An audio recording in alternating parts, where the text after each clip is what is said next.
আপনারা জানেন যে শিকাগো শহরে প্রথম এই শ্রমিক বিক্ষোভ হয়েছিল ৮ ঘন্টা শ্রমের দাবিতে। সেই থেকে আমেরিকানরা ওই শ্রমিকদের উপর অত্যাচার, জুলুম, নির্যাতন, গুলিবর্ষণ করেছিল। শত শত শ্রমিক আত্মহত্যা দিয়েছিল, নিহত হয়েছিল, শহীদ হয়েছিল। সেই থেকে সারা বিশ্বে শ্রমিক দিবস পালন করা হয়, স্মরণ করা হয় সেই সব শহীদদের, যারা আন্দোলন সংগ্রামের মাধ্যমে ৮ ঘন্টা সময় নির্ধারিত করে দিয়েছে। আজকে তাদেরকে আমরা স্মরণ করছি। এই ১ মে ওই ধারাবাহিকতায় বাংলাদেশ সহ পৃথিবীর প্রতিটা রাষ্ট্রে আজকে শ্রম দিবস ১ মে পালন করা হচ্ছে। তাই আমরা বলবো, আমরা প্রত্যেকেই একজন শ্রমিক। শহীদ রাষ্ট্রপতি জিয়াউর রহমান নিজেকে শ্রমিক হিসাবে পরিচয় দিতে গর্ববোধ করতেন। আমরা তার সৈনিক।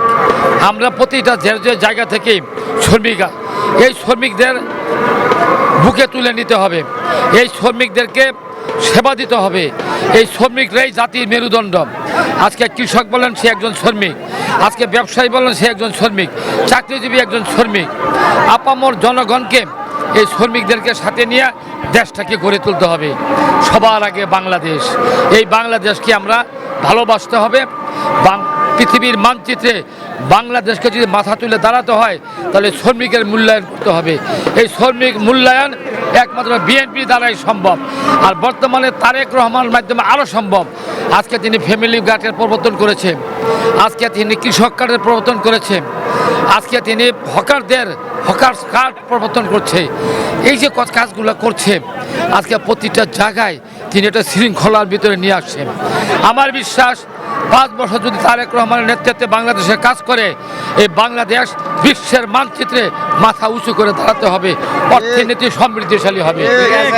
আমরা সেটা বিশ্বাস করি। আজকে এই শ্রম দিবস ১ মে আমরা সেই সব শ্রমিকদের স্মরণ করি এবং তাদের আত্মহত্যা যে দিয়েছে সেটা আমরা কৃতজ্ঞতা সে স্মরণ করছি। আগামী দিনগুলোতে আমরা বাংলাদেশে সেই ধারাবাহিকতা রক্ষা করতে শ্রমিকদের নিয়েই বিএনপি কাজ করবে। ধন্যবাদ।